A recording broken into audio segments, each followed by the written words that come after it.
Hey everyone, welcome to another episode of an Unexpected Podcast. And joined with me, as always, is Matt, Nick, and Rainier. So our usual host, Tim, couldn't join us at the moment today, but we are going to go ahead and power through this, starting off with our list review. And then after the list review, we'll get into this week's episode, which is how to build a Horde list. It's our philosophies and theories behind constructing a list within that faction, and we will include some allies. And then after that, we will get into the duel. And it's a part of the episode where two of us face off, in this case, me and Rainier. So you get to watch Rainier get beaten in a face-off to the death. So let's go ahead and get into the list. All right. So Rainier, go ahead. Read off this list. What do we got for today? All right. So we've got Lurtz leading 7 scouts with shields, 2 warg riders. I assume they're bear. 1 warg rider with a shield. And then there's the second warband is going to be Vrasku with 11 crossbows and 1 warg rider with a shield. The third warband is going to be Maher, and he is leading 12 marauders with shields. And then you have Uruk-hai drummer thrown in there. The breakdown of this list, as you guys can see, is 38 models with 8 might. And of course, it looks like everything there is going to be about strength 4. Wow, that's pretty good. What do you guys think? All right. So what do you 600-point list? Matt, I know you have some experience with these scout lists. What's your thoughts on this one? So I'm gonna preface this by saying maybe a little biased because I played an 800-point version of this list 2 weeks. I played against an 800-point version of this list 2 weeks ago that also had a warband with Ugluk and some other Isengard guys in it, and this list did not last long. And just to give you a sense of how squishy this list can be, I was playing with my Numenor list against this and killed Lurtz, Vrasku, and Maher on the first turn. So first comment is you have to understand how delicate this list can be. The only one who has heroic strike here, the only hero who can really hang against another quality hero is Lurtz, since he's got defense 6 and he's got heroic strike. Vrasku and Maher, having no heroic strike and being defense 5, can die very quickly against another hero. So you have to keep that in mind. The other thing to keep in second point to keep in mind here is that although this has 38 models, and they are Uruk-hai models, they're all defense 5 models, and they can also go down pretty quickly once they get into combat. So one of the things you have to, and the third thing to keep in mind is this list is very mobile. Lurtz does give you the ability in Master Battle to come on any place you want. Maher has the Marauders that move at speed 8, and there's a drummer in here. But this army is going to basically, and a lot of times, is going to end up fighting in 2 chunks, because the crossbows and Vrasku aren't going to want to be moving because they're going to want to be shooting while everything else is.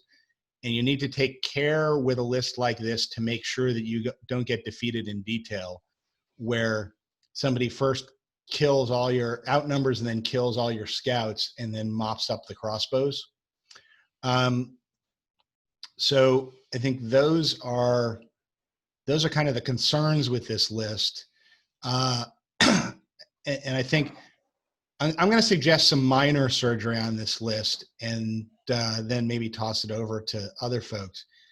As far as minor surgery goes, first of all, I would drop one of the Marauders from Maher's warband, maybe put it in Lurtz's warband, and put the drummer in with Maher's warband, because in Maelstrom of Battle scenarios, you do not want the drummer on his own.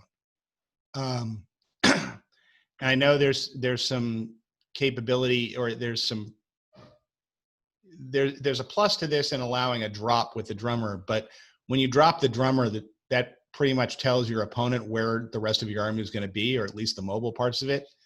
So I don't think there's much benefit to using the drummer as an independent drop. You want him in with a warband to keep him safe. And I think you want him in with the mobility, which is Mahur. Second thought are the crossbows. The crossbows are a lot of killing power in this army. I think it is a weakness of these types of armies to put all the crossbows in one warband, because that commits you to deploying all the crossbows in one place. And the downside of crossbows, of course, is that they can't move and shoot. So if you put all your crossbows down in one place, then your opponent knows what he needs to stay 24.5 inches away from, and can use his own mobility with his bows or whatever else, basically to either to screen off or avoid your crossbows. So what I would suggest doing is splitting your crossbows in half and putting half of them in Lurtz's warband, half of them in Verascu's warband, include some scouts in Verascu's warband as compensation. And that way you can put down crossbows at 2 different places on the table, which makes it hard just to avoid them. And the last thing I'd do is I'd maybe drop a couple war riders and take some more scouts just to increase your numbers and your fight power. I think you've got, with the drummer and the marauders, I think you've got enough mobility. I think having the mobility in the war riders is less important than having more models. Those are my thoughts. I might actually go a slightly different way. Can I just check with everyone? Can crossbows carry pikes these days, or is that last edition? It gives you a -1 penalty when you fight. So yes, they can, but no, you don't want to. Well, I'd be potentially tempted. I'm thinking Lurtz is the only hero with heroic strike, so I really would like to bring Ugluk in here. Obviously, Mahur kind of needs to be kept in because of the Marauders, and Vrasku is also really good. So I'm actually thinking that since you already have 4 Warg Riders and Marauders move 8 inches, I don't really see necessity to bring a drummer. So I would potentially be dropping a drummer, maybe 1 crossbowman, 1 Warg Rider, and 1 scout, and then swapping that for an Ugluk, sort of moving things around into warbands pretty much the same way that Matt said, just sort of dropping in a couple of crossbows here, a couple of crossbows there. And I would be tempted to actually bring maybe, let's say, even 5 pikes or something like that, just so the crossbows, when combat starts, they might just be able to support somebody. I wouldn't necessarily give all of them pikes, but I would bring a few. Because also at the moment, it just seems to me that with drummer and marauders, it's great to be moving 11 or even like 14 with all the heroic marches. But ultimately, that's a bit of an overkill, I think. You don't necessarily always need to be moving that fast. While something like an addition of Ugluk would be quite a good idea, I think. 3 might points, strength 5, 2 attacks, heroic strike. I think it's all really useful. I'm actually still curious about potentially Legendary Legion, but I'm just wondering what others think about that one. So I've used that Legendary Legion. The problem you have with the Legendary Legion is, well, first of all, Vrascu has to go. Lurtz has to go, and you end up with Ugluk as your only heroic striking Uruk-hai leader. You can get, I think it's Grishnak. You can get one of the heroically striking orcs, but heroically striking orc isn't as good as a heroically striking leader. So I think the reason he went with this option over the Legendary Legion is so that he could bring in the crossbows and Vrascu and bring in Lurtz. Yeah, I think your suggestion of adding Ugluk in here is a good one, because I agree with you. You want the second heroic striking hero. I think at 600 points, you might get too hero heavy if you brought him in, even if you drop the drummer. But I mean, one option is just to replace Vrascu with Ugluk, because I think with 11 crossbows in here, I'm not sure Vrascu is a huge add to this, at least. And I think the better add might be a second heroic striking hero. All right, so Rainier, you got any thoughts on these style lists, these heroic lists? No, I see. I see the reason behind it. Like I see the Marauders get their extra movement. The drummer is gonna keep all the Uruks at the same speed with the Warg Riders. So I see the logic behind it. The only critique I would have has already been said. I would put the crossbows in different warbands just to make your army more mobile. The shooting threat is going to be, instead of one big block of threat, all three of your warbands will have the potential to dehorse an Aragorn or dehorse a Boromir or something like that, if that makes sense. Gives you more of a view of the field to do that. Also, the idea of all of us saying to replace Maher with Ugluk is also because you don't have many spears. So Maher or Vrasku? I would actually replace Maher. You replace Maher? With Then- Ugluk. You would That means no lose Marauders. the scout bonus. I mean, Well, here's the thing about bonus. losing the scout bonus, though. He already has 7 scouts without the bonus. Yeah. Like, he's already moving slowly if his army deploys together. So the Marauders are really this flanking force he's using. So I'm not saying that's bad. 8-inch movement infantry is fantastic, but But you got the drummer as is, so I think the drummer can do that anyways. You can jump in the opponent's face. You're going to outnumber 38 models at 600 points, pretty good. You're going to outnumber him and flank him. But my idea for Ugluk instead of Maher is you can trap an Aragorn, and if he rolls a 6, he doesn't care. But if you have Ugluk in their heroic striking and you trap an Aragorn, and you do you get my logic behind that, guys? Like, it's going to make the trap more deadly, in my opinion. Mhm. Yeah, I guess there's a way to do it either way. Yeah. I'm personally of the camp of remove Vrasku for Ugluk.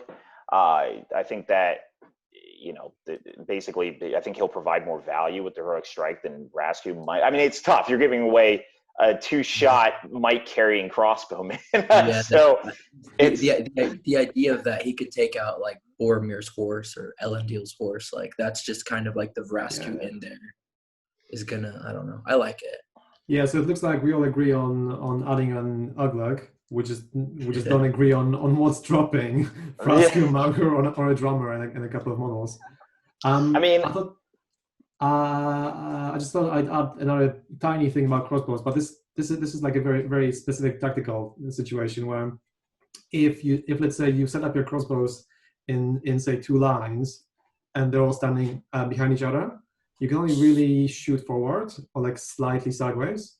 So then you have to set them up to be sort of crossing almost like a zigzag, at which point they have much more of a range, but they still can't really all shoot too far to either side.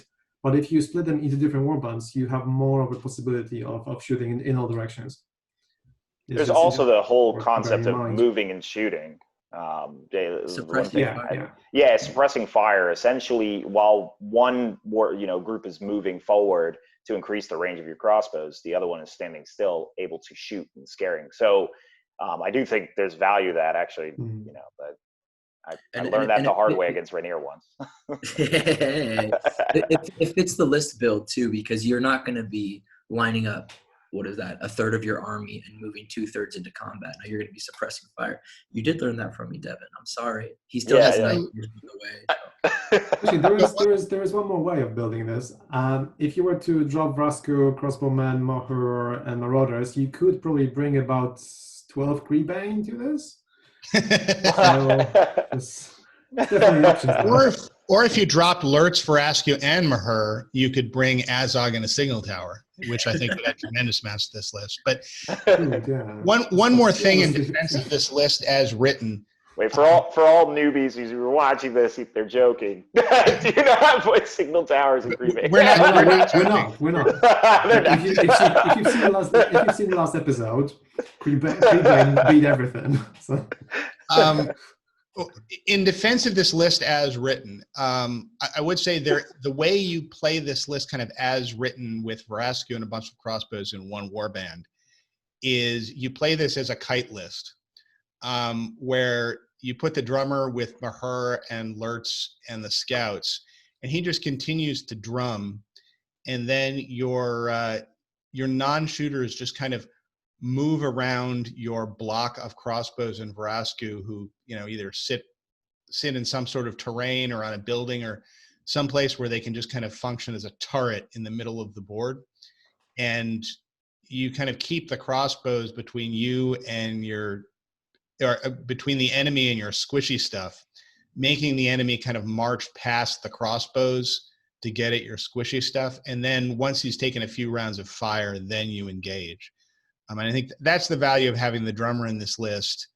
And I think that is the tactic you use if Rascu and all the crossbows are going to be in one warband, is you set them up in a block somewhere in the middle of your defensive area, and then you just you use the drummer to maneuver everybody else so that your opponent needs to march past the crossbows to get at you. I think that's probably the best way to kind of fight this list as written, is as a kiting list that uses the crossbows as a base of fire in the middle. I just find it curious that you call it a kite list, because kites are so 1990s. These days, everyone flies drones. No one uses kites. So I would just like be flying drones through the whole thing. It's like attacking from everywhere. It's a vintage thing, Nick. It's a vintage thing. All right. So I guess as only final thoughts, I mean, I kind of agree with maybe taking the drummer out of this in some ways, but I mean, obviously it really goes on to how you build the list. And I guess it sounds like we're all agreeing that this is probably has enough weaknesses where it probably needs to be restructured a little bit. Keep in mind that we don't know what the actual event is. So we say 600 points, but an important thing to note is that we don't know the terrain. So if you're playing at Articon versus Nova, you're going to have a very different experience as far as the terrain that you're fighting on. We also don't know the scenarios. We have to assume you're getting all the scenarios. So whenever anybody decides to post a list like this and just not give any other details, we will be assuming it is using more of your Warhammer World GT Articon style terrain, kind of sparse, kind of basic, and then using all 12 scenarios with no gimmicks or anything like that. Or 18. Or 18. Sorry, yes, there are 18 scenarios now. So I think what we're going to go ahead and do is go into the next part of the episode. So we'll go ahead and take the list down for now, and we will talk about the philosophies that we go into as far as building a Harad list. So this is a little bit more than the typical how to play, how to buy series where I go kind of quickly into the strengths, weaknesses, and how I would actually acquire the army. This is really, what are we thinking about when we are building a Harad list? Like, what is, some lists obviously care more about numbers or more about mobility, and for what specific reasons? How do we construct this? So I guess we'll go ahead and go back to Matt again, just start round robin and talk. Matt, I mean, do you have any thoughts that you have when you're building a Harad list? If you're trying to make a competitive one, what do you keep in mind, and what's kind of like your go-to style? So, I mean, the first thing you do when you're building a Harad list is you buy Suladan. And then the next thought is, what do I do to complement Suladan? And I mean, Suladan is a couple things. He's a very reasonably priced heroic striking hero that comes with his own banner. And is it, guys, refresh my memory, it's a 6-inch banner, isn't it? Yeah, it is a 6-inch banner. Actually, he is a banner, which is a very important thing. Yeah, that is huge. Mick, why is that huge?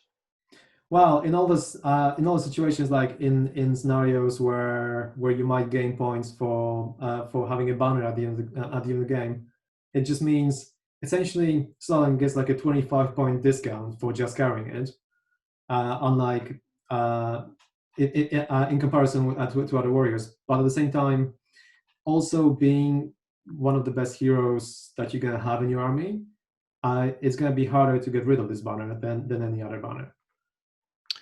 And because he comes with his own banner, he's normally, if you put him on a horse, he's 115 points, but you don't have to spend 25 points to buy another banner. So he's really a 90-point hero that comes with your list. And he's a very good 90-point hero with 3 attacks, fight 5, 3 might, 3 will, and heroic strike. So basically you're always taking Suladan. And Hero of Legend too. Don't forget about Hero of And Legend. he's Hero of Legend, so he can take a very big warband, which is important when you're playing. And we should say when you're playing Serpent Horde, which is now the name of the list as opposed to Harad like it used to be. So he gets a big warband for lots of figures, and you want lots of. This is generally an army where you want lots of figures. And then, once you take Suladan, you've got a few options here. Option one is you can just take Suladan and some other supporting captains and heroes and kind of center the list around Suladan, which is probably what you want to do at a lower points level. You can add in the Betrayer. That's the second option, and make the list center around poison and the wound rerolls. You can add in a Mumak and make the list kind of center around the Mumak with Suladan. Or you can, and this is the kind of the less likely option, you can add in the Golden King and see if you can figure out a way to have the list center around the Golden King's ability to make things fail courage tests, which there are some ways to do at higher points levels, which I can talk about. But I think those are kind of the basic ways you do it. First, you buy Suladan, and then you figure out what else besides Suladan, if anything, am I going to have the list center around? Yeah, I thought I would maybe add one more thing about this banner, in that you also have to think of it as not just a 6-inch banner, as in twice as big as normal banners. It's pretty much 4 times as big as normal banners, because it sort of goes 6 inches that way, 6 inches that way. So it's almost like you put 2 banners next to each other, but then you also put another banner at the back and another banner at the front. So the actual area of effect of Suladan's banner is almost 4 times as big as any sort of basic banner. So I wouldn't even say he's 90 points. He's more like 70 points, pretty much.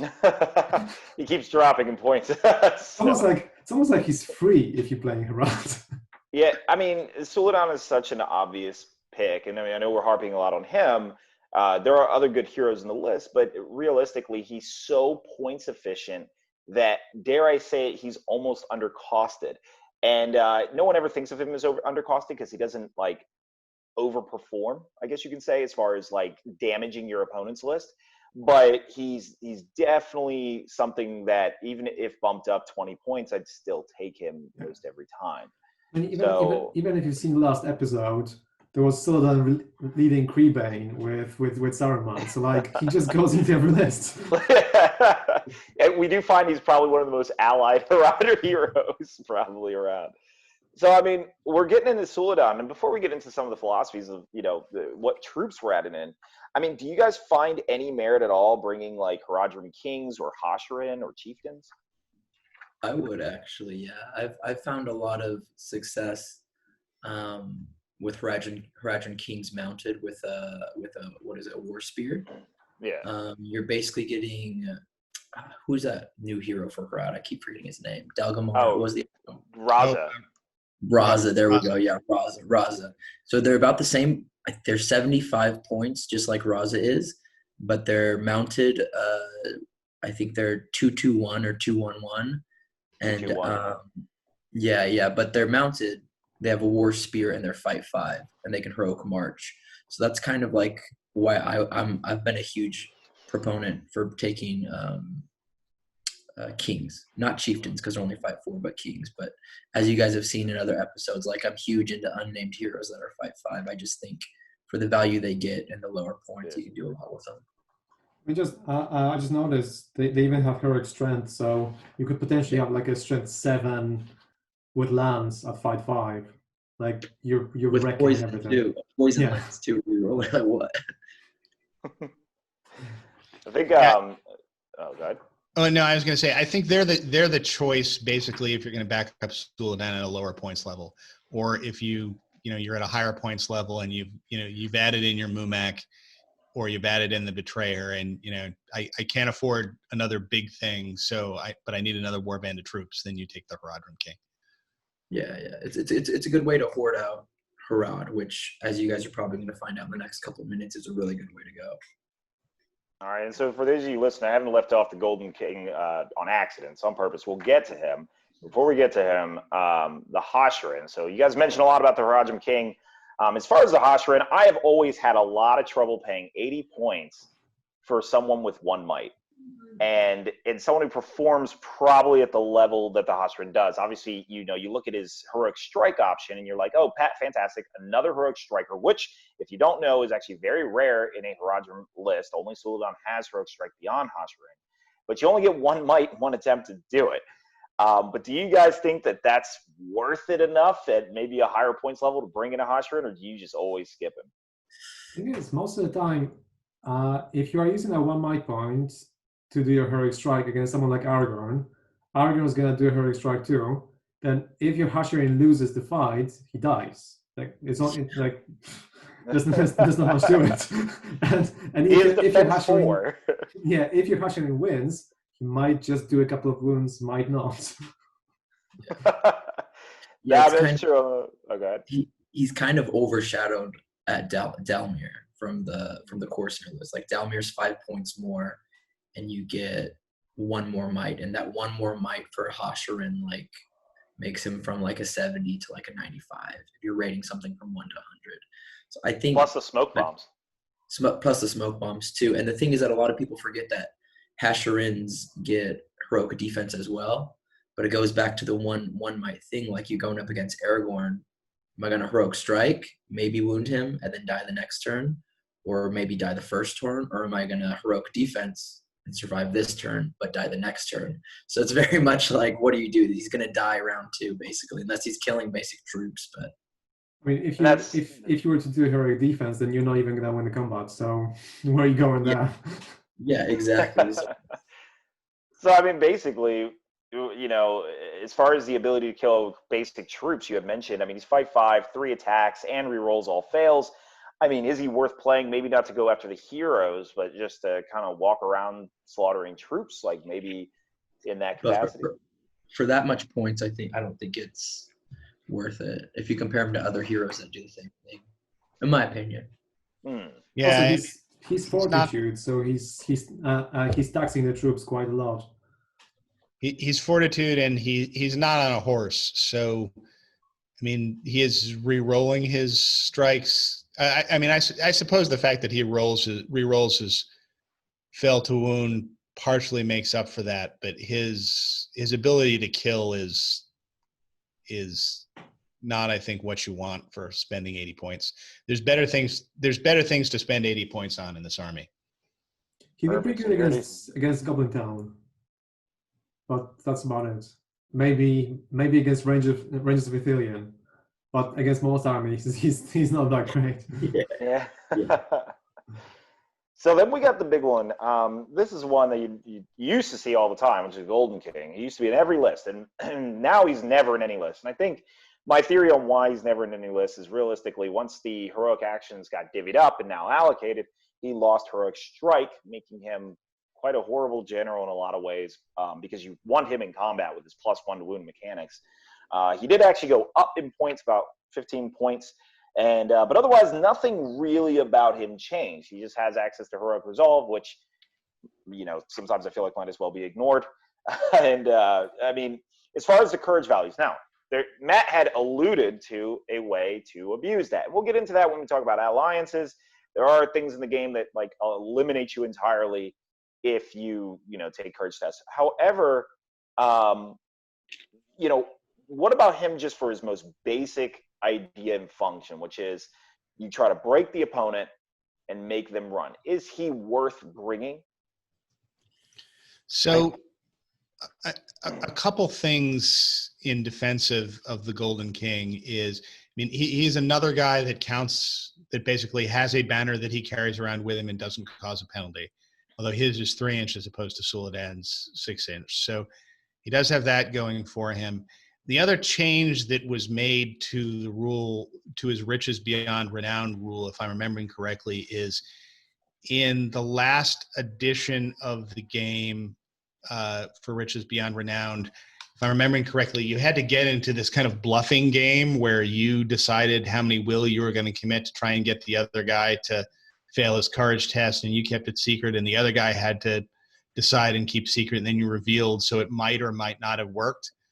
Now you get to, the other guy can say, well, I'm going to spend, let me actually read this rule. So the Golden King can even wait for the courage test to be rolled before choosing whether to expend any will points.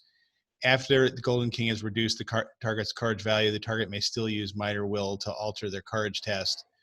I think at this point, and this actually may be weaker than the way it was before, you basically have to calculate, all right, how much will do I need to spend to make it impossible for the other guy to pass his courage test, and then you need to spend it, which may actually be a little weaker than it was before. It is weaker, actually. And here's the reason why, is because before, at least, I could bluff you and just spend 1 will. Right. Not even try to really eliminate. Now, I had the possibility to eliminate if I spent, let's say 5. But I just spend 1. And then you end up overcompensating and then blowing through 3 points of will trying to stop me. So the guessing game actually was much stronger due to the psychological factor. So I agree with that. Yeah. Yeah, I just think he's a worse version of Soledad, to be honest. And I say that regretfully too, because I used to play him back in the day, and I honestly didn't think he was too overpowered, because you wouldn't see him in every Harad list. He just, at least in the US, he just pop up here and there. But he kills troops like really well with his 4 attacks and burly. But the fight 4 without the ability to heroic strike, and I think, is he defense 4 also, or is he 5? He's defense 5. Yeah. I mean, but still, like, even at 4 wounds and 4 attacks, at fight 4 no strike, you can lose against Rangers of Ithilien in combat. Like, the idea of that just blows my mind. And Soledad mounted, hitting someone down, he gets 4 attacks anyways. So you have the Golden King's 4 attacks, or what is that? Well, 5 attacks because of the banner. Right. Yeah, but like in comparison, Soledad has 5 and Golden King 4. has 5. Oh, he has 5. Yeah, on the charge. With the banner, assuming Yeah, I'm supposed to use the banner. But Soledad has 1 more might, and Soledad's going to get the knockdown. So there goes his. Now he's got 8 rolls to wound you. And on top of that, I know not many people like Resolve. I actually really, really like Resolve playing as Harad. Oh. Really? Or coursers. I've used it quite a lot against ring wraiths or Agmar, and people always forget that Soledad also has Resolve. Yeah. So it's like, even in that aspect, the Golden King, like, you just get everything that the Golden King has and better in Soledad for cheaper points too, which is crazy. Well, Soledad also has March, which is not a big factor that you need. Yeah, exactly. So it's just it's like I like him. I think it's a beautiful model. I used to play him all the time. But you just, when you're building a Harad list, you can't justifiably, if you're going to win or to compete, you can't justifiably choose him over Soledad, in my opinion. Yeah. Yeah, I don't think you choose him over Soledad. I think he's somebody who comes in addition to Soledad, which means if you're going to see him, you're going to see him in a really high points list. I mean, one use he has, and this again would be in a high points list, is within a pure Harad list, is to support a Mumak. Because one of the things he can do, because the Mumak causes terror, is he basically will get one shot where he can keep an enemy hero from charging the Mumak in a turn if he dumps kind of all of his will into stopping the guy's courage test. So he can be useful to help keep a Mumak alive in the situation where you end up where somebody's managed to charge in, his 8 regular guys on the Mumak, and then he's going to charge in his high fight value hero into the Mumak in order to win the fight. Is the Golden King can keep that high fight value hero out and allow the Mumak then to win the fight, or at least have a decent chance of winning the fight, and then slaughtering all the regular troops. Whether or not it's worth spending 130 points to get that benefit, I don't know, but it is a use for him. I mean, there's the catapult combo, obviously, but we'll talk about that later. The catapult combo, or even the ring wraith combo, you could instill fear, and make a hero run off. But Yeah. I just think all of us agree Soledad's just a better pick in all of our opinions for what he does. There's actually another thing which made Golden King worse in this edition, in that Heroes of Legend automatically pass courage tests after being broken. There you And go. that used to be a big deal, where your general would just run off. Now they won't, Yeah, yeah. at least for a turn. So we actually touched on another model that we didn't really talk about. I'm assuming we're all in the same camp that Raza is about as bad as a Hashran, if not, in my opinion, sometimes worse. I don't know, but it seems like Rainier disagrees. I don't know, actually. Of course, if I play, I'm going to choose a king mounted over Raza, just because, I mean, let's be honest, Raza's kind of trash. So, but I have seen him be used quite successfully. There's a guy from our group, you know Derek Winters, right? Yes, yeah. He's actually a fantastic Harad player. Yeah, fantastic Harad player in the U.S., and he actually swears by Raza. And I played against him, and I've seen him playing at like tournaments that I've hosted, and he got first place playing with Raza. So he can do quite a lot. It's just he's also I don't know. He's like a paper sword. You can cut someone and it'll piss them off, or your paper sword can like burn in the trash. I don't know. My issue with him is always Maybe the it just fight is four. Yeah. Yeah, the fight four base means that he functions now not as a hero killer, but also he can't even kill warriors, and so it's it pains me. It's kind of like, in my opinion, they took all the negativities of a Hasharan. They gave him 2 more might. They kept the Bane of Kings where he rules to wound, and they downed the Hasharan's fight from a 5 to 4. That basically now it doesn't matter what they made better, because he's not a buffed Hasharan anymore because you made him fight 4. So it's kind of he's strictly like go after that one target, and that's not, in my opinion, worth paying the points for. I guess unless anyone else. Okay. I'll speak in defense of Raza. I mean, in a lower points list, where you're getting Suladan and then you're going to buy kind of like another hero or 2 to go with him, I will sometimes take Raza. And the reason being is he has that 3rd point of might.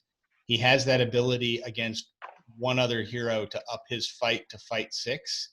And that, in a lower points game where there's probably going to be 2 or 3 heroes on the other side at most, that's actually a fairly useful skill where you can pair off Raza against the enemy's general, and the enemy's general suddenly may have to start heroic striking against Raza.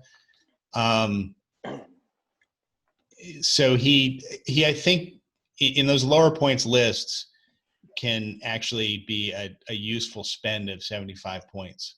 Yeah, I even think at a higher point list you could use him too, Matt, because if you spam Harad, as you guys are gonna see, you can bring so many toys to the Harad list. Yeah, you can spam a whole bunch. I think the reason why he can be kind of less useful in a higher points list is because there's more heroes out there to target.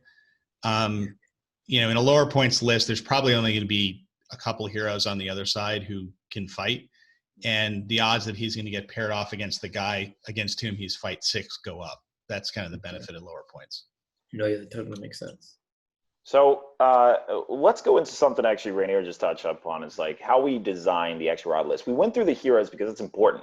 A lot of times in Harad, you actually center the army around the hero you selected. So if you were to select the Golden King, you're going to have a very different force than like if you selected the Betrayer.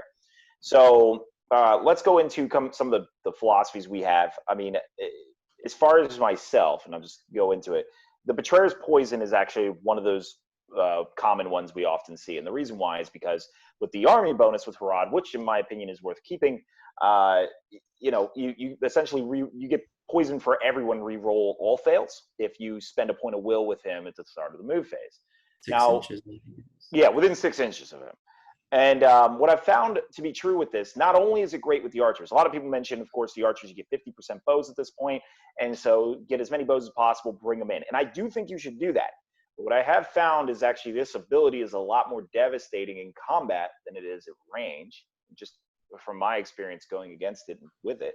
So I try to maximize, if I have, the Betrayer, I try to maximize the basic troops who can get advantage with those poisoned weapons. Now, I don't forego the Serpent Guard or Watchers, and we'll explain that, or and maybe someone else will bring it up. But I guess that's the most common traditional list. Do you guys have any thoughts or feelings about that traditional style Harad list? No, it's so hard to not bring that list, I think, because the ability to have a battle line reroll all wounds is just a crazy idea. Or with Harad, you can get 50% of your army. So if you spam out a Horde, the ability to have 24 shots or 20 shots shooting somebody and rerolling all the wounds, that's just, in my opinion, that could even destroy a Thillion if you went on one heroic shoot. Do you feel that they're actually stronger than Athelian Rangers at range? I they think won't go fives on each other.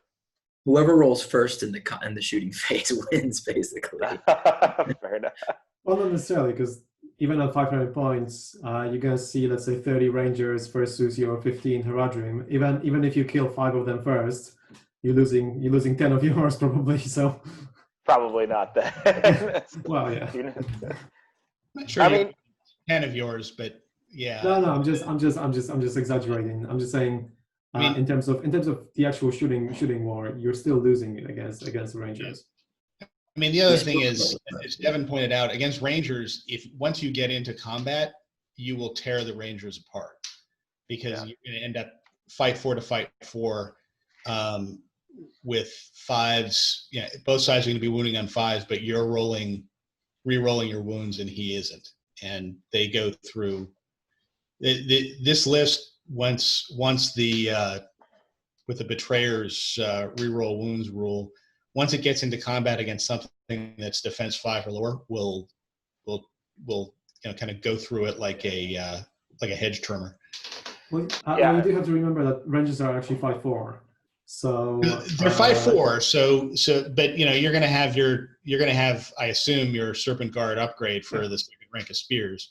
So you're also going to be 5-4, and you've got a 6-inch banner, and so you're probably going to be about equal winning the combats. But when you win the combats, you will definitely kill what you're fighting. So actually, you mentioned the Serpent Guard. Oh, sorry, Mick. Did you have? No, sorry. I was just gonna add. If you do have the Serpent Guard, then especially with the banner, you're gonna be winning more often. But if you don't, then it's sort of. I believe it's gonna be sort of an even situation. So obviously, Serpent Guard cost more and have to be put in the back rank or in the front ranks somewhere else. So the Rangers still have the advantage of having 5-4 all over the place. As far as Serpent Guard, I mean, do you think that it's only worth it to just take Serpent Guard if you're going to take a Spear Haradrim? I mean, for 2 points, you get an extra 5 value and then the Spear, which the Haradrim would I believe it's only 1 point. No. So it's 6 points for Haradrim Warrior, 8 points for a Serpent Guard. The Haradrim Warrior has to pay for the Spear, so it's 7. So it's a 1 point difference. It's a 1 point difference, which is reasonable for the 5 value increase. So they're actually appropriately costed. Would you just always take a Serpent Guard, and then would you put them in the back rank or the front with the archers? Back rank. The way this army fights is front rank of bows and back rank of Serpent Guard.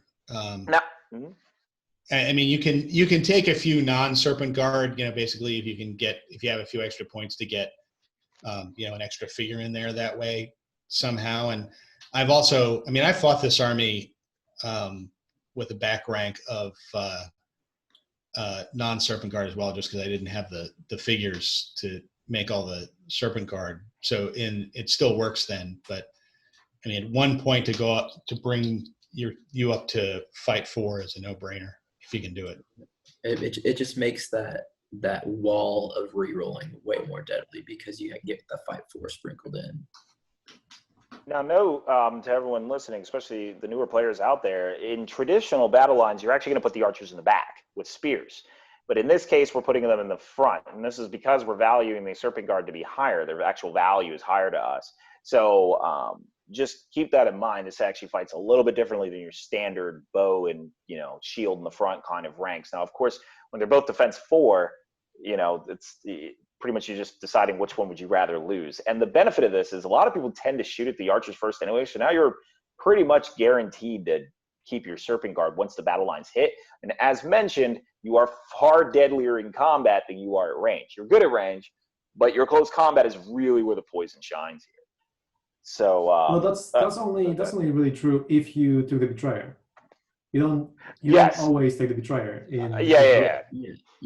And also, just to add the Betrayer benefit, even though it's 6 inches, in scenarios which require Maelstrom deployment, that's only going to be available in parts of your army. So there are certain arguments for not necessarily going all the poison route, but actually taking things like Abrakan Guards or Watchers. Because Abrakan Guards, essentially, even though they don't get the reroll, because of their strength 4 and burly, they're actually deadlier against higher defense troops. All right, and actually that's a great segue into them, actually. As Mick mentioned, that everything I just said is only for if you take the Betrayer. If you don't, then actually there is a great argument that having the spammable troops is actually more beneficial. But with the Akraban Guard and the Watchers of Karna, these are kind of specialty troops, and it seems like the designers have intended to make them that. The Akraban Guard went up by 1 point with no changes, and the Watchers now have this sort of switch mechanic where they have to either choose 2 attacks or a bow. So it seems like they very intentionally wanted these guys to be specialty, especially giving the Watchers the defense 3, which means they're just going to die every time they lose combat. So would you ever spam these out, or are they just strictly sprinkle them in? I'd still spam them, to be honest. I'd still spam them too. Yeah, we wrote a whole column about this, and we're both like, just take them, boy. Like, people got like flack, like, why so many? Why not? No.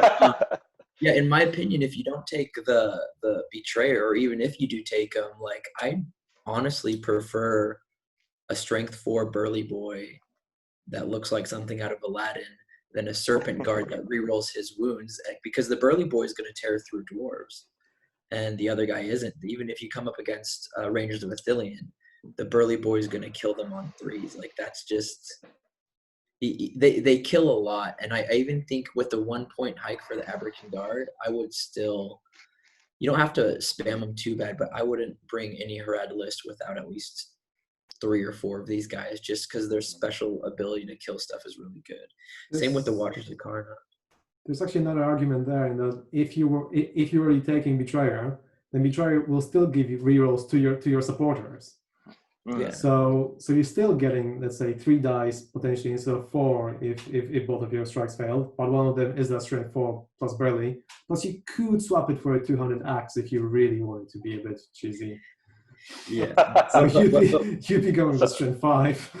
So is it worth the point? I think it is, because you can even have a line of Abrakan Guard, and the back line have a warrior with bow and spear. And then right off there, you still get your massive bow shots. But on top of that, you got like a huge line of like Aladdin dudes. I don't know. So you can say that. I'm actually on the other side of this when you bring the Betrayer, that I may have 1 or 2 of these guys in, but I would much rather take just take more guys with bows and more Serpent Guard. And that's for 2 reasons. Well, I guess 3 reasons. The first is that if you run the math, there are actually very few situations when the Abrakan Guard is more effective at killing than a Serpent Guard who has the Betrayer's bonus added into him. In most circumstances, against most defense, either the Serpent Guard will kill more often, or it's the same. There are a couple of situations where the Abrakan Guard's a little better, but not enough to justify it. I mean, it is true that, if you're not near the Betrayer, then the math changes significantly, and you need to be near the Betrayer. But for me, just not spending that extra point and just buying more other stuff tends to be more useful. The other problem is, the second problem you have is, as Mick pointed out, you got to put these guys in the front, which means you have to have a spear bow guy behind, and a spear bow guy is more expensive than, a spear bow guy is going to end up being fight 3 and going to cost the same as one of the Serpent Guard guys. But once you put the fatties in the front, then what the other guy can do is, if he's moving second, he can adjust his line so his shooters are just in range of the fatties and not in range of your shooters. And then you end up having the third problem with the fatties, which is their defense 4, and they get shot down at range very, very easily.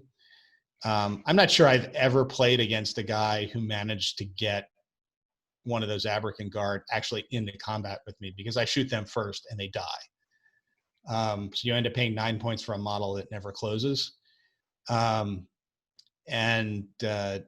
So, I mean, those are kind of the problems with the Aberkan Guard. And I mean, if you've got the Betrayer around, I generally just don't buy them. I just buy bows in front and Serpent Guard spears behind. I think it's the more efficient use of point. That's where you ally the Shadow Lord. Sorry. That's where you ally the Shadow Lord, but we're gonna get into it soon. Well, I mean, we can touch on allies actually a little bit, just even for the sake of time. It's the fact that, there's a combination of what Matt said and a combination of what Mick just said that you need to pay attention to. Is the fact that Matt's saying with the Betrayer, he'd just rather take, what we said earlier. But remember, this is with the Betrayer. So maybe without, there might be some adjustments. And then Mick is mentioning the Shadow Lord. So sometimes you can find that maybe allying in proper tools, such as an anti-shooting gimmick, will get your Aberkan Guard combat. Rainier, you had a thought? Just one thing before we move on to allies.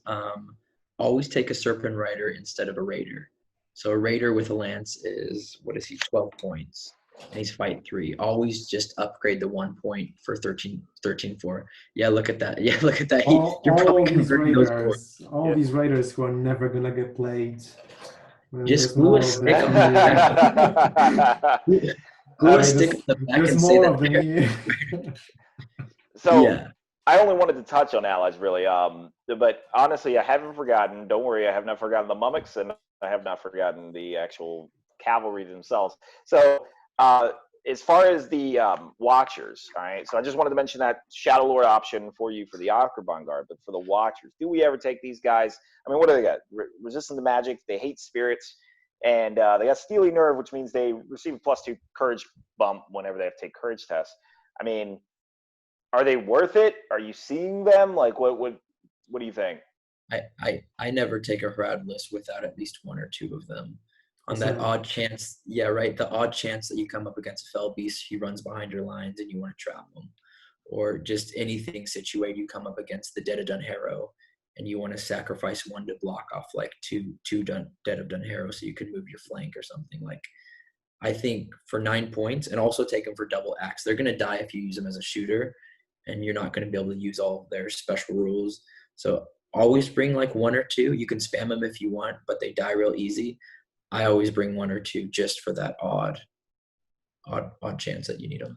Yeah, there's also a tiny little trick sometimes against Sorcerer's Blast, in that if, let's say, you have Soladon in combat and someone wants to blast something into your Soladon, if you have a Watcher, you might just be able to put a Watcher somewhere, and with resistance to magic, they might not be able to pass. So there may be a tiny possibility. But I actually like to give Watcher an axe as well. I just generally like giving people axes. but they're only defense 3, so it's irrelevant whether you get -2, -3, -10. They're gonna die if they lose combat anyway. But with axes, they would still be strength 4 with 2 attacks. So in my Archon lists for this year, which sadly Archon got cancelled just yesterday, but in my Archon list, I actually had 2 of them with axes. I just thought, why not if I have spare points? All right, so yeah, it is. All right, so what you're hearing here is you heard a list a lot about the Betrayer, a lot about you're definitely at least sprinkling in some Akerban Guard, some Watchers of Karna into your list, always, without a doubt. Maybe even more Akerban Guard if you're not playing the Betrayer.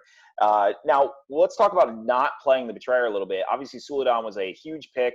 You're always going to have him. The Betrayer practically comes in second place to even picking him because, as we mentioned, he's just undercosted. So we get into some of the cavalry options whom function a little bit better with Soladon since he's able to kind of keep up with them.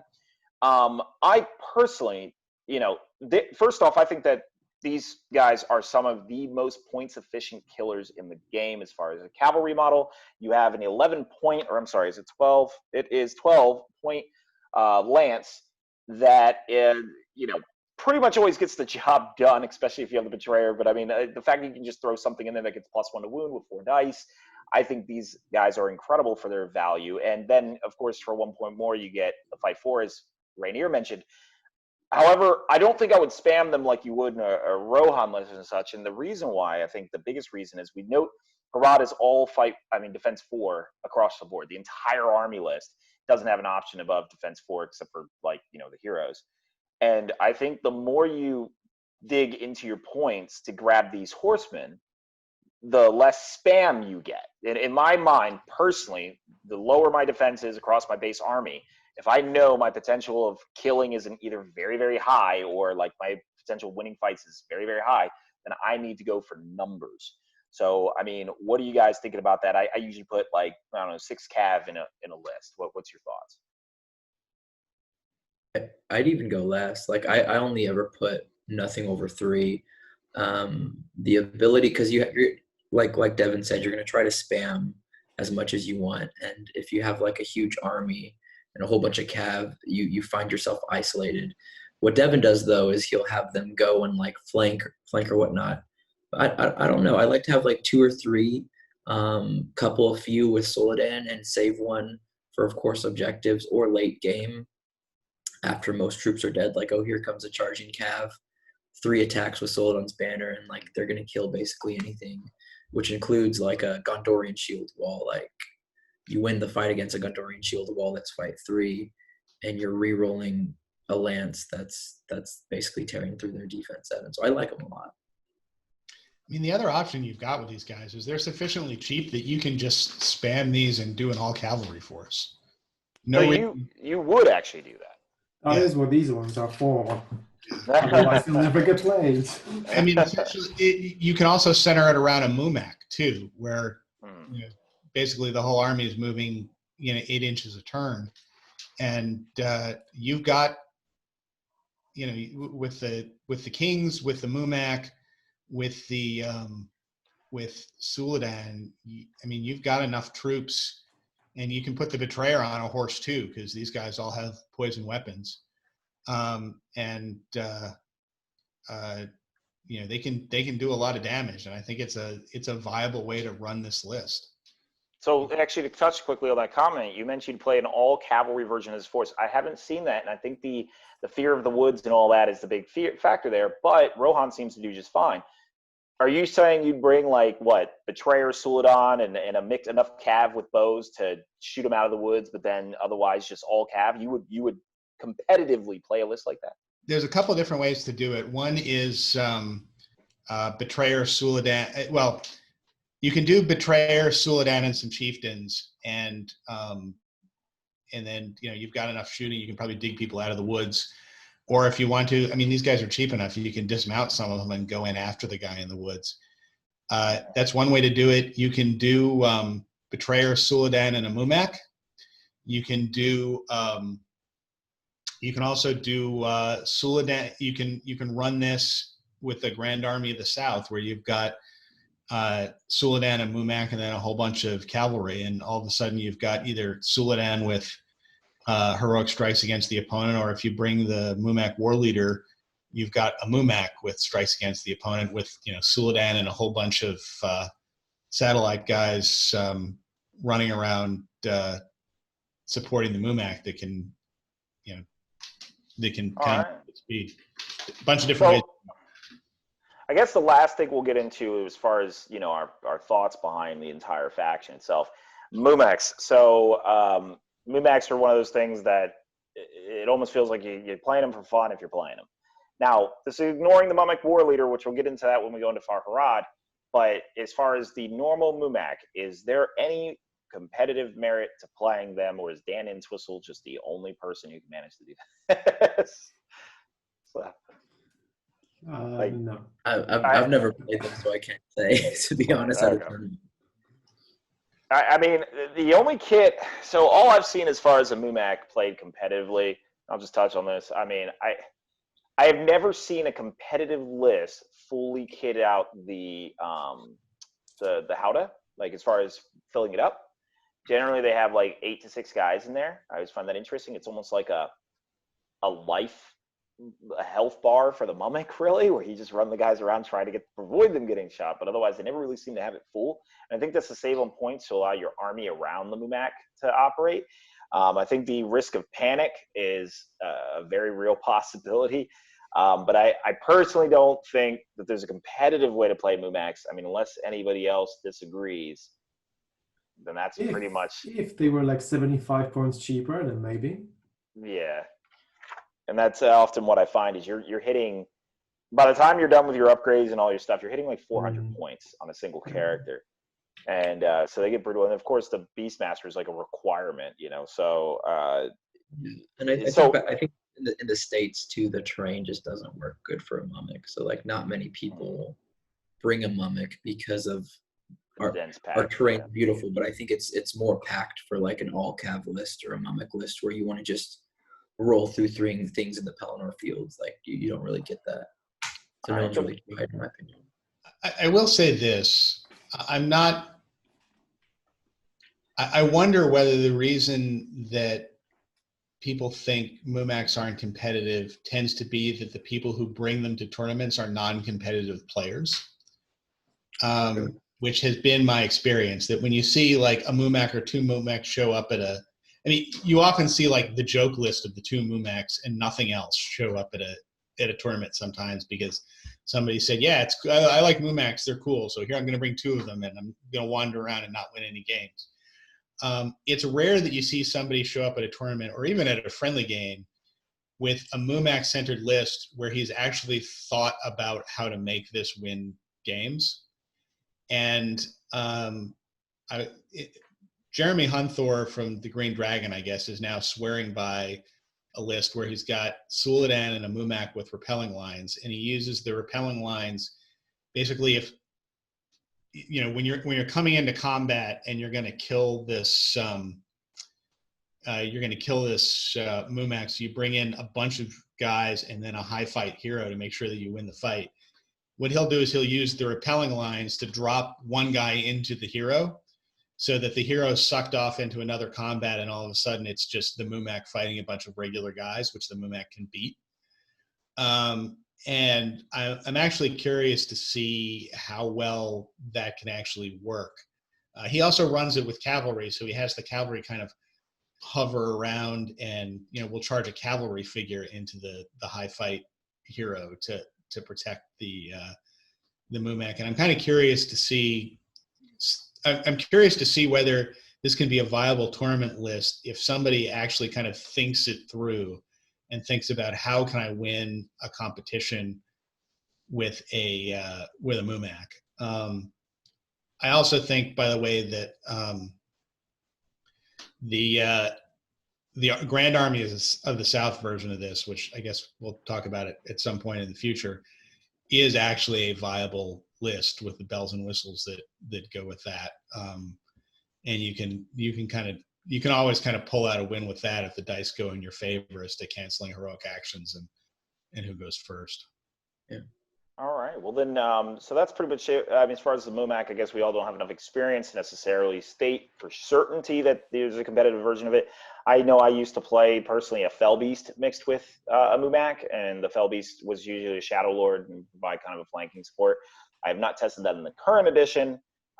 Losing Heroic Strike on the Shadow Lord does make him a little bit more annoying on a Fell Beast, but I think we're going to go ahead and, for the sake of time, stop there. But I mean, as far as alliances, you heard us, allude to the Mordor Siege Catapult. Severed Heads makes people run, and you can use the Golden King. That's kind of what we were alluding to. As far as other alliances, these guys are historical alliances with Farharad and Mordor. Like I said, I do want to go into them, but I think we'll have to save it for maybe another time, and we can get into it maybe in the Harad and Mordor sections. But we do have to, for the sake of time, move into the Duel. So that's actually in a pit. Okay. Sorry. No. Well, I am in a.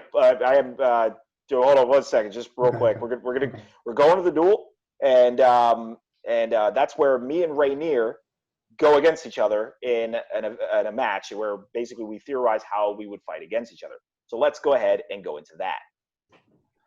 All right, so for this duel, what we're going to do is start off by letting you know all me and Rainier knew was 3 scenarios that were a potential possibility. Even Mick, who was about to roll for the scenario, doesn't know actually which one we're going to get. And the options were Lords of Battle, Reconnoiter, and Divide and Conquer, which were the new scenarios. And we'll tell you which one we picked, but you know, kind of the basics of how it works. Then Mick will display the board. So Mick, first, go ahead and roll or actually, you know what? Let's go ahead and tell you our list because I think that'll make it interesting. I'm going to go ahead and go into the list that I have to fight Rainier with. So I wrote my list about 6 hours, but Rainier wrote his only about an hour ago, which means from my experience in competitive tournaments, Rainier's going to win this. So I find the less preparation you do, the better. So, but... So, all right. So in my list, I had a 600-point list, and I actually did choose Harad actually for this. And actually Harad and Farharad. It's more Farharad, I should say. So I chose a classic of mine. Rainier is familiar with it. It is it's Suladan, all right, on armored horse, and he has 4 Serpent Riders and 4 Haradrim Raiders with a bow and a spear. All right, so 8 cav total on his. And then I have a Mahud King with 15 Camel Raiders, all armed with blowpipe and war spears. I love my camels. And so I chose this because they're fast, obviously for recon and divide and conquer. And then for Lords of Battle, yeah, I'm fragile, but I kill in the move phase. So I'm interested. Rainier, what did you pick? Oh, wait, that's it? That's the list. That's 600 You're points. going to a snowball fight and all you put on were 2 flip-flops? Okay, wait, so how many models do you have? It is, I calculated it earlier. It was 8, 9, 10, 25. Ooh, so all of them are mounted? 25. Everyone's mounted. I have 5 points of might. I have all blowpipes, 15 blowpipes and 4 bows. And yeah, that is it. Obviously a high variance army that depends on how well I do in the move phase, killing your crew. That's actually a pretty strong list. Oh my gosh. We actually fought a similar list you took against me back in the day. Did. It was all camels. It was all camels in that one. Who won that game? I'm pretty sure I was hungover that day. Yeah. Okay, so I brought an army that I've never brought before because I have the models and I'm currently painting them. So let's see what I got here. So I brought an Isengard Dunland list. My first warband is Thryden. He has 4 of the new Dunland Horsemen and 1 Crebain. He also has 6 Wildmen, all wielding axes. My second warband is Vrasku with 3 crossbow and 3 Uruk-hai warriors with heavy armor and shield. And my third warband is Lurtz. And he has 4 Uruk-hai warriors with heavy armor and shield. And where's this? 3 crossbows and 1 Uruk-hai scout with shield. And my last warband, this is where the fun comes in, is a demolition team with a drummer. So my total makeup is I have 32 models, 9 might, 2 heroic strikers. My idea behind it was have enough flexibility depending on the scenario. Thryden's warband, I can ditch the wildmen. They can do whatever they want going for objectives. And that warband's, pretty mobile. Oh, I have a Crebain in there too. Pretty mobile, and then the drum can get the Uruk-hai hopefully into combat with the mobility. So yeah, 32 models, 9 might, 2 heroic strikers, and 7 crossbows. One of them having 3 might. So Rainier, the demo team is that the demo team and the drummer, are they in Lurtz's warband? I've never played this, as you can tell, so I don't know. So just so everyone knows, the demo team actually is not a siege weapon in this case of like the normal siege weapons. They actually must be slotted into a warband, which means the drummer and the demo team would be actually part of one of the 3 original warbands. We'll just adjust the list accordingly. Yeah. And for anybody that knows me, I don't really know the rules, so it's a puzzle how I win any tournaments. But okay, so the demolition team and drummer will be in Lurtz warband. Okay. So with that, we will go into the comparison of the two lists and how we fight each other, but Mick is going to roll the scenario because that's going to go into our battle plan here. So what do we got, Mick? Right. So on 1 and 2, it's Loads of Battle. On 4 and 5, it's Reconnoiter. And then on 5 and 6, it's this new one called Divide and Conquer. So what I'm going to do is, I'm just going to do this here. And I have this Archon dice right here. I'm going to roll it. It's a 3. So it's Reconnoiter. All right, so Recon. So now we have another factor into all of our games, which is the board. So Mick, go ahead and bring up the board. Okay, 1 second. Can you guys see it? All right. So obviously parts of it here are cut off in the bottom. I'm going to assume that it's pretty clear terrain there in the bottom quarter. It's going to be pretty much the same as on the top. Yeah. It's quite pretty close. It's quite a symmetric board. Okay, so a couple things that I'm just going to go ahead and start it off here. A couple things I'm noting about my opponent is, one, he is almost an entirely defense 4 faction, which means that my strength 4 impalers will wound him 50% of the time. Keep in mind, this is a high variance list, which means theory is very, very difficult to do here in the fact that, you know, if my dice roll really hot, then this could be a walk in the park. And if they roll really badly, this can be a really problem. Because I really can't take a prolonged fight against Rainier. I have less might than him and lower fight value. Ultimately, if I'm not killing Rainier in the move phase, I'm probably going to die. So, and now a couple clarifications to make sure. The ones leading those Dunlendings, was that Thryden? Thryden mounted, yeah. Mounted. Yeah. Thryden mounted, okay. So always note against mounted heroes that when I am never worried about them reaching combat. In fact, I almost embrace it, especially if he goes first. This is, the reason for this is because I can run into him, dismount his horse, and often he won't be striking in combat. But that's if he moves first. If he moves second, then not so much, unless heroic combat's on my end. He's got fast-moving models-ish. What do you got, 1 Creebane? Yeah, 1 Creebane, 5 horse with Thryden, and a drummer for the Rooks. Okay, so he's got plenty he needs to win a recon match. And then he's got a drummer. Did you buy the 2 Flaming Burning Brands, or is only your Berserker the one with the Burning Brand? I bought the 2 Flaming. All right. I was hoping he'd make a mistake there, but he didn't. No, here, I got 2 look at this right here. Look at this right here. There you go. 82. So, in this, I mean, realistically, my strategy here is to kind of overwhelm him on his end of the board. The reason why is because I want him to kill me when I'm pretty much already off the board. I move faster than him by default. Now, he does have a couple cav models I have to chase, which is a little bit annoying. He also has a drummer, which means he actually pretty much moves at my speed. So it's not totally realistic that I can, you know, I'll probably meet him at the center of the board. But the idea is, as long as I tag up the drummer for the most part, or once I'm actually in combat with him, he reduces his movement back down to a normal 6. So I can hopefully, if I get rid of those cavalry models by running into them with my impalers, I can dismount them, you know, and go on my merry way. I'm probably going to take my, as far as getting off the board, I think my camels need to be all on, you know, Uruk killing duty. So I'm probably going to take my Serpent Guard and try to kill him. Now, this depends on if I go first or not, where I'm going to deploy on the board. So, Mick, let me know who is deploying first. Is it me or Rainier? Okay, 1, 2, 3, you're deploying first. 4, 5, 6 is Rainier. And it's a 5. So Rainier deploys first. Where are you deploying and how are you going against me? Where would you like to pick your side? I mean, the sides look pretty identical, I want to say. But let's see.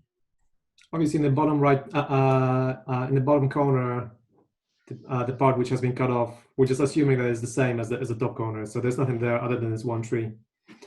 Oh, also, we never mentioned, Rainier, I'm assuming me and you are agreeing we cannot go in the buildings? Yeah.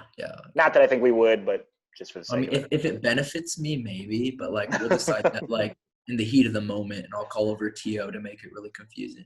I find that's the best way to handle these. And the bases of those trees probably don't count as forests, do they? What? The bases of the trees probably do not count as forests, do they? Yeah, we won't count it as forests. So there's no difficult terrain here, which is nice for me. Mm-hmm. Yeah, so I guess I'll deploy where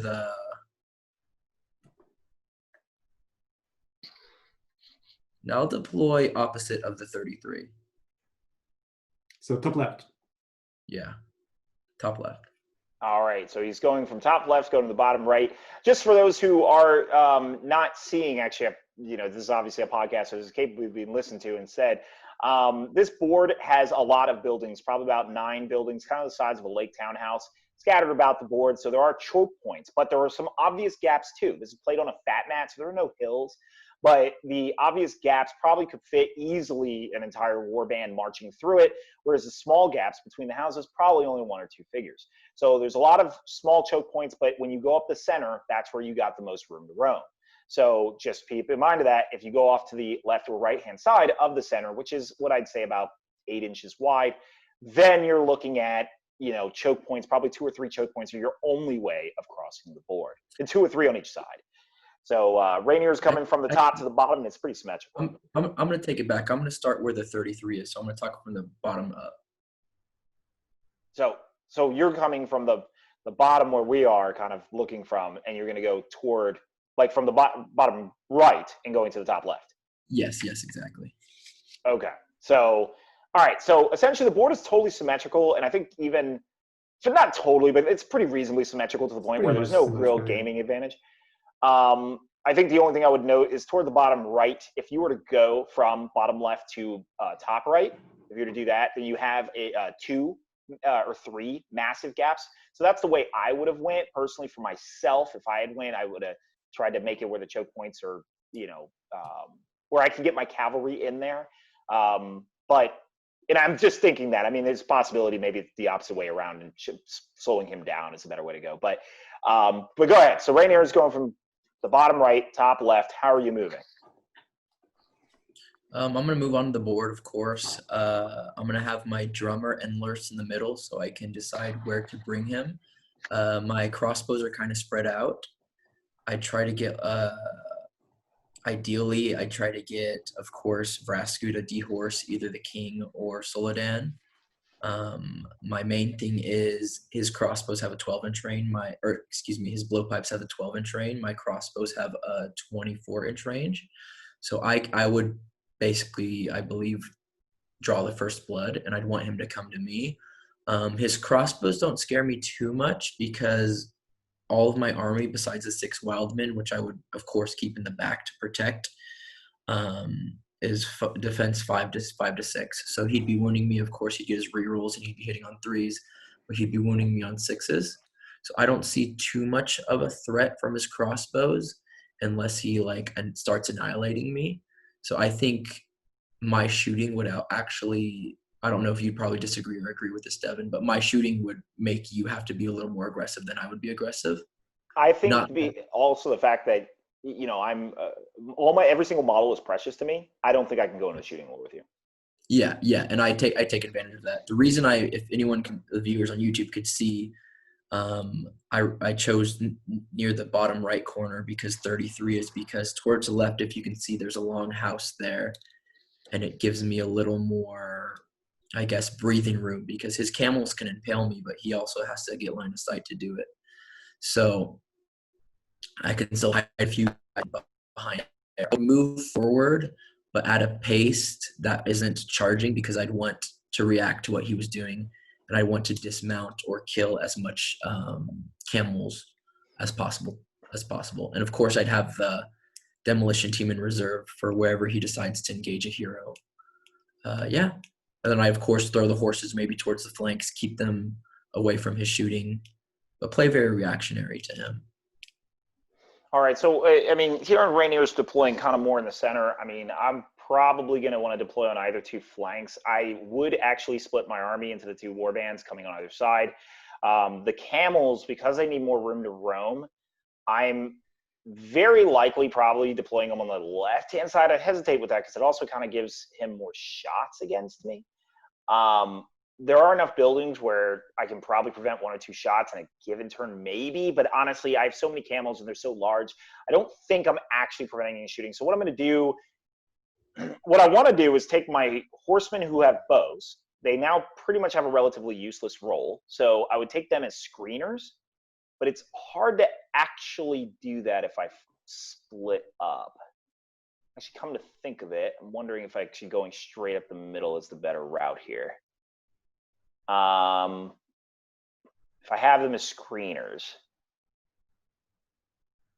Yeah, let me readjust that. I think I might actually, as crazy as it sounds, move straight, because I don't think I'm ever preventing shots from 7 crossbowmen on my army.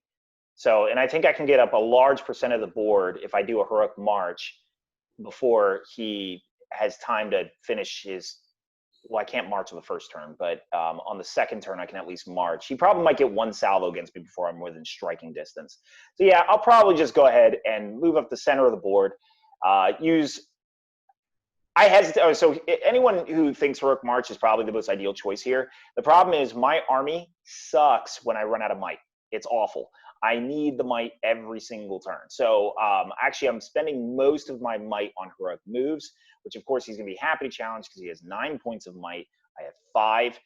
So most all my might is going into impalers. And like I said, I'm practically ignoring his heroes. I might tag him up, especially if he keeps them close to each other. But otherwise, for the most part, my camels are there to destroy his army. His heroes will hurt, but I really have to focus on destroying his army and getting a couple models through and then breaking. So, not only breaking, but dying in the process after I've killed a couple of his camels. Now, you might wonder why I'm dying. It's because the game ends at 25%, and I essentially need 3 models off the board to get max VPs. So, once again, that's where my Serpent Riders will come in, maybe the guys with the bows, if they're not dead by that time, because they're not really doing a whole hell of a lot in fights. And that's how I think I'm gonna go ahead and do that. Move up the center of the board. Probably not march. What is it? 24 inches, so 10, 10. I'd be 20 inches up the board, and he would be 6. So yeah, I'd still suffer only 1 round of shooting. So even without marching.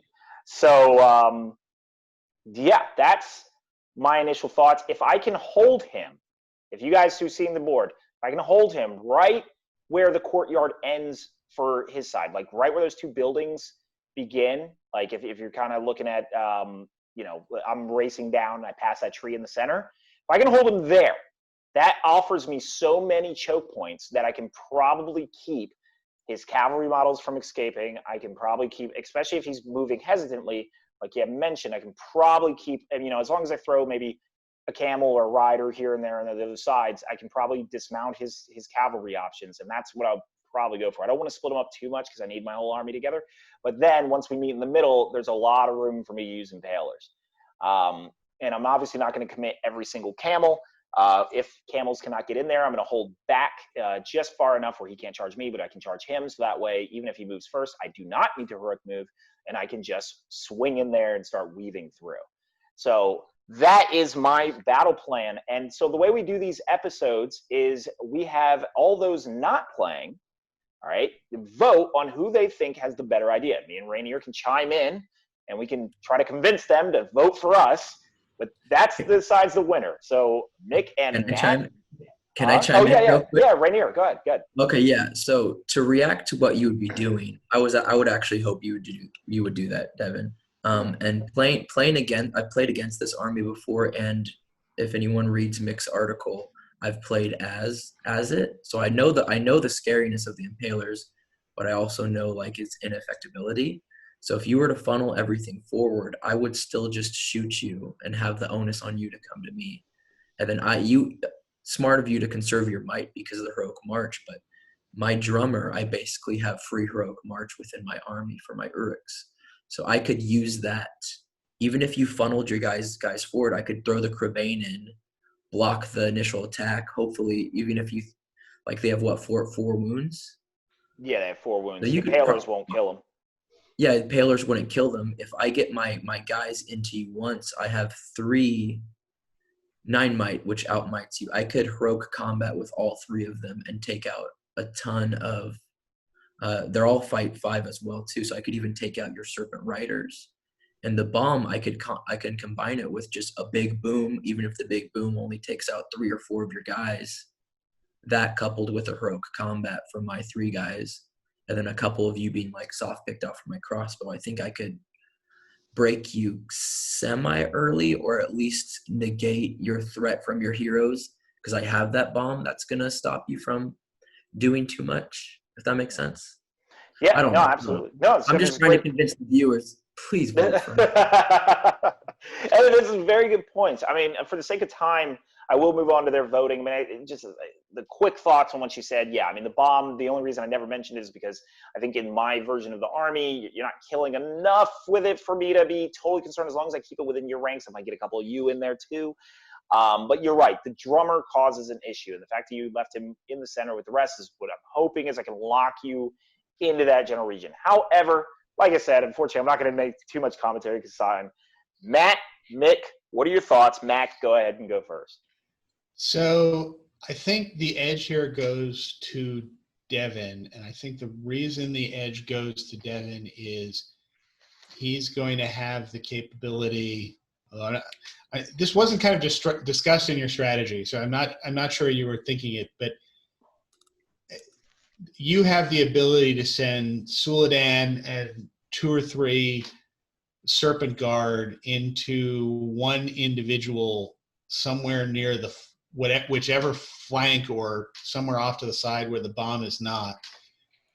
Get them in there, call a heroic combat, use the heroic combat just to take everybody around the side of Rainier's army and get them within reach of the board edge and then get them off the board. And at that point, you just want to die, Devin, before Rainier can get somebody off.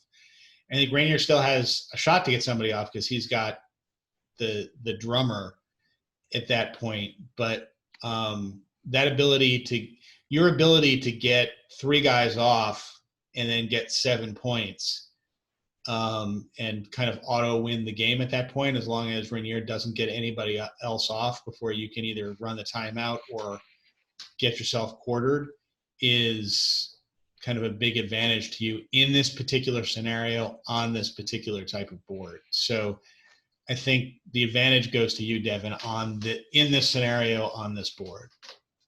All right, Nick. I've got 2 questions. One question for Devin. How many blow pies do you have? 15. Okay, and one question for Rainier. How many shields do you have? Like, do all of your warriors have shields? Except the crossbow? Yeah, all of them have shield.